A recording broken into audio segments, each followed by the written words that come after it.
में क्या हराओगे?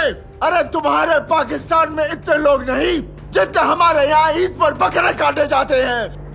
अरे बावड़ी मूछ, हमारे देश में कहावत है, तुम एक मारोगे तो 1000 आएंगे, तुम 1000 मारोगे तो पूरा हिंदुस्तान आएगा। शहीदों के नाम से डर नहीं जोश आता है। गाँव में कहावत है, हम पूजा भले ही राम की करें लेकिन तेवर परशुराम की रखते हैं। बॉर्डर फिल्म में एक इमोशन है और उसी इमोशन के साथ फिर से बॉर्डर 2 रिलीज हो चुकी है। ये कोई फिल्म का रिव्यू नहीं बल्कि ये रिव्यू है उस इमोशन का जो हर भारतीयों की रगों में बहता है और जिस पर पूरा भारत, हमारा पूरा समाज गर्व करता है। ये कहानी है उन फौजियों की जो देश को अपने परिवार और सारे जहां से ऊपर रखते हैं। जब ये डायलॉग सनी पाजी बोलते हैं, और आज कुछ भी हो जाए हम ये वादा टूटने नहीं देंगे, तो वो लाइंस हमारे दिलों में बस जाती है। और इन लाइंस को महसूस भर कीजिए, चौखट पर दिए जलते ही रहे, कुछ राम कभी लौटे ही नहीं। सुनकर इमोशन का ऐसा समुंदर उमड़ पड़ता है कि पूरा माहौल उस रंग में रंग जाता है। बड़ा आसान होता है एक फौजी को देखकर उसकी सरलता का अंदाज लगाना। लोग अक्सर कहते हैं, अरे फौज वाले तो बड़े कड़े दिल वाले होते हैं। यहीं पर एक समाज के तौर पर हम गलती कर बैठते हैं। बॉर्डर हो या बॉर्डर 2, हम उसी इमोशन और उसी हौसले को सलाम करते हैं। लोग आएंगे, लोग जाएंगे, फिल्में भी बनेंगी और तालियां भी बजेंगी, पर वो हौसला और वो प्यार अपनी माँ के लिए कभी कम नहीं होगा। 1971 की वो जंग जब भारतीय सेना ने बांग्लादेश को इस धरती के नक्शे पर बनाया तो वो कोई आसान काम नहीं था।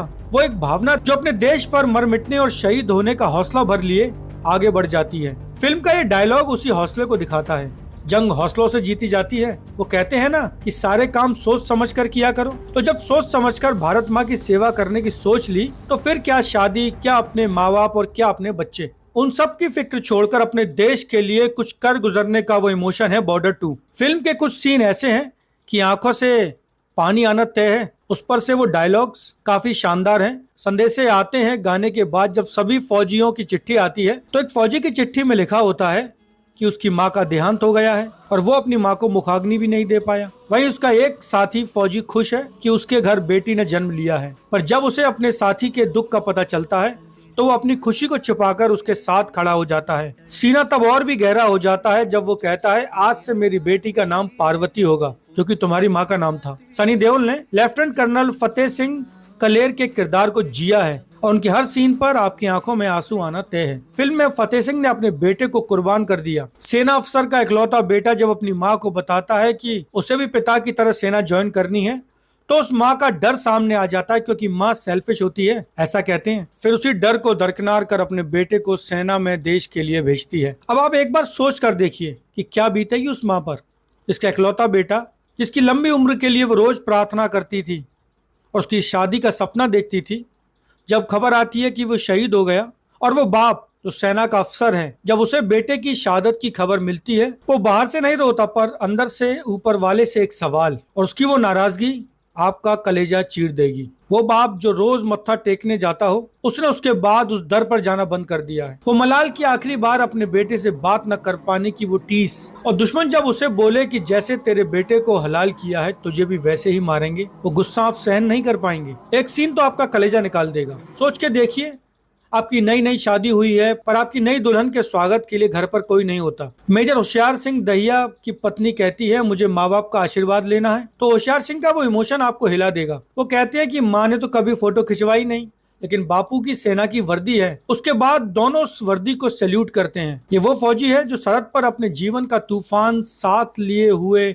खड़ा रहता है। सनी देओल ने फतेह सिंह कलेर, वरुण धवन ने परमवीर चक्र विजेता मेजर होशियार सिंह दहिया, दिलजीत दोसांझ ने फ्लाइट अफसर निर्मलजीत सिंह सेखो और आहान शेट्टी ने लेफ्टिनेंट कमांडर महेंद्र सिंह रावत का किरदार निभाया है। मोना सिंह, सोनम बाजवा, मेधा राणा और अन्या सिंह ने भी अच्छा काम किया है। सनी देओल का ठहराव शानदार है। मोना सिंह का वो सीन जब वो शहीद बेटे के पार्थिव शरीर पर शादी का सेहरा सजाकर जय हिंद बोलती है, तो सीन आपकी भावनाओं के साथ इस तरह जुड़ जाएगा कि आप उसे भुला नहीं पाएंगे। आहान शेट्टी के लिए बस इतना कि अभी अपने पिता की छाया से बाहर नहीं निकले हैं, उन्होंने अपने पिता की एक्टिंग करने की कोशिश की है। जब सैनिक को भारत माँ का बुलावा आता है, उस पर वो संगीत जाते हुए लम्हों आपको अंदर तक झकझोर देगा। हिंदुस्तान हिंदुस्तान जो पुरानी बॉर्डर में था वाला बैकग्राउंड म्यूजिक बहुत प्रभावशाली है। अगर आप इसको पिछली फिल्म से तुलना करेंगे तो थोड़ी निराशा हो, क्योंकि वो फिल्म एक अलग एहसास थी और बॉर्डर 2 एक अलग। दो गाने पुरानी बॉर्डर से लिए गए हैं और गानों को रिक्रिएट करना सही नहीं रहा, उनकी खूबसूरती कहीं खो गई। फिल्म का एक गाना शायद आपने नोटिस नहीं किया होगा, मगर उसके बोल बहुत ही सार्थक हैं। मिट्टी के बेटे, कुछ दर्द कभी सोते ही नहीं, बनबास खत्म होते ही नहीं, चौखट पर दिए जलते ही रहे, कुछ राम कभी लौटे ही नहीं, मेरे नाम का प्याला पीकर बरसातों में पी लेना, बाबा मैं तो रहा नहीं तुम मेरी जवानी जी लेना। ये गाना वाकई शानदार लिखा गया है और इसको सोनू निगम ने शानदार तरीके से गाया है। मनोज मुंतशिर ने इस गाने को लिखा है। फिल्म के बारे में बात करें तो फिल्म का पहला हाफ शानदार है, देशभक्ति और पारिवारिक रिश्तों का ताना बाना। दूसरे हाफ में BFX का काफी इस्तेमाल किया गया है जो रियल नहीं लगता। कुल मिलाकर फिल्म अच्छी है और देखना तो बनता है। अगर आपको वीडियो अच्छा लगा हो तो वीडियो को लाइक कीजिए, शेयर कीजिए और चैनल को सब्सक्राइब करना मत भूलिए और देखते रहिए सिनेमा 70mm। जय हिंद।